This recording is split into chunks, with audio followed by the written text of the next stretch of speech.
لو بتدور على عربية في رينج بين ال 750 و 800 ألف جنيه يبقى لازم تشوف الفيديو ده للآخر. النهارده معانا عربية جاية تقلب موازين السوق حرفيا. عربية بالمواصفات دي والسعر ده هتزعل توكيلات كتير.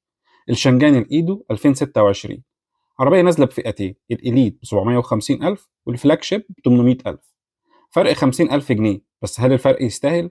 وهل فعلا هي أحسن قيمة مقابل سعر في الفئة الاقتصادية؟ النهارده هقول لك كل حاجة، هنتكلم في كل التفاصيل وكل الكماليات، وهنعمل مقارنة واضحة بين الفئتين عشان تعرف تختار صح. لو مستني عربية شكلها شيك مليانة اوبشن وسعرها هيكسر السوق يبقى ركز معايا للآخر، لأن في تفاصيل كتير هنشرحها. ويلا بينا نشوف. أول حاجة هتشدك في العربية دي هو الشكل والتصميم الخارجي. تصميم هجومي، الشبكة الأمامية ضخمة وبتصميم هندسي جريء. الفوانيس ليد بتصميم عامل شغل حلو جدا. العربية من قدام تحسسك إنك راكب عربية أغلى من سعرها، والجنب فيه خطوط ديناميكية واضحة، والجنوط رياضية مقاس 17 بوصة، والمرايات الجانبية بتقدر تتحكم فيها وتقفلها وتفتحها بالكهرباء. نيجي بقى لقلب العربية، الموتور والأداء.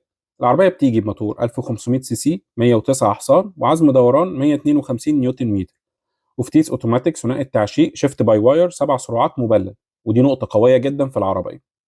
العربية صراحة بتقدم توليفة ممتازة اعتمادية ومناسبة للعيلة والاستخدام اليومي، وهتقدم أداء ممتاز سواء في المدينة أو على الطرق السريعة. نيجي بقى للصالون الداخلي. أول ما تقعد هتحس إن العربية معمولة عشان تبان فخمة. من أول الخامات الجلد وكلها سوفت تاتش. شاشة كبيرة بمقاس 10 بوصة، عدادات ديجيتال، وشاشة في لوحة العدادات مقاس 10 وربع بوصة. فرش شيك وتصميم حديث للطابلو. الخامات كلها ممتازة مقارنة بسعر العربية والعربيات اللي في الفئة السعرية بتاعتها. العربية فعلا بتقدم إحساس أعلى من فئتها. تعالوا بقى نتكلم عن المواصفات والأوبشنز. العربية بتيجي فتحة سقف كهرباء، كراسي جلد، وكرسي السواق بتتحكم فيه بالكهرباء. الفتيس حديث شيفت باي واير 7 سرعات مبلل وبيوفر مساحات كويسة جدا جوه العربية. العربية فيها كل أنظمة الأمان، زي الوسائد الهوائية، نظام الثبات الإلكتروني ESP، ونظام توزيع قوة الفرامل إلكترونيا EBD، ونظام الفرامل مضاد الانغلاق EBS، ونظام مراقبة ضغط الإطارات TPMS سنسور. فرامل يد كهرباء مع نظام أوتو هولد، وبرنامج المساعدة على المرتفعات هيل أسيست كنترول، وكاميرا خلفية وحساسات ركن ومثبت سرعة.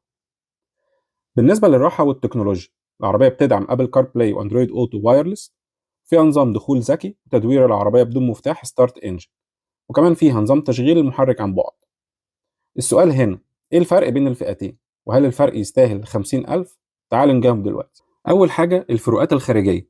الفئة الإليت بتيجي بجنود 16 وإضاءة الفوانيس هالوجين، لكن فئة الفلاج شيب بتيجي بجنود 17 وفوانيس ليد وفتحة سقف ومرايات ضم كهرباء. تاني حاجة الفروقات في التجهيزات الداخلية. الفئة الإليت بتيجي بتكييف يدوي، فرش قماش، وعجلة قيادة عادية، لكن فئة الفلاج شيب بتيجي بتكييف هواء أوتوماتيك، فرش جلد للكراسي وعجلة القيادة، والتحكم في كرسي السواق بالكهرباء. تالت حاجة الفروقات في التكنولوجيا والأمان. الفئة الإليت بتيجي باتنين إيرباج قدام ونظام صوتي بسماعتين والدخول بالريموت، لكن فئة الفلاج شيب بتيجي بأربعة إيرباج، اتنين قدام واتنين جانبيين، ونظام صوتي بست سماعات، ودخول بدون مفتاح كيلس انتري، وتشغيل المحرك عن بعد. ايه خلاصة المقارنة بين الفئتين؟ وهل الفرق يستاهل؟ الصراحة فرق 50,000، بس قدامه بتاخد اوبشن وأمان ودلع أكتر. لو انت بيفرق معاك الفخامة والأوبشنز وعايز رفاهية أكتر هات الفلاج شيب بدون تفكير. لو مش فارق معاك الأوبشنز وعايز عربية بسعر اقتصادي 750,000 خليك في الإليت. الشنجان إيدو عربية فعلا هتحرج السوق كله، بالأخص الفئة الاقتصادية، خصوصا وإنها عربية كبيرة وعائلية. تيجي بقاعدة عجلات 2 متر 70، وخلوص أرضي 15.5 سنتي، وشنطة الأضخم في فئتها 500 لتر. العربية فعلا بتقدم أفضل توليفة للموتور والفتيس، ومواصفات الأمان والأوبشن فيها على أعلى مستوى. كمان بتتقدم مع توكيل غبور، توكيل قديم وموثوق بالنسبة لخدمات ما بعد البيع وانتشار قطع الغيار، وبضمان 5 سنين أو 150 ألف كيلو. لو شايف الشنجان الإيدو 26 فعلا هتكسر السوق اكتبوا لي رقم في الكومنتات. ولو قدامك اختيار بينها وبين منافس تاني قول لي مين. متنساش تعمل لايك واشتراك في خليفة أوتو عشان نوصل المعلومة للناس أكتر، واشوفكم في فيديو جديد. سلام.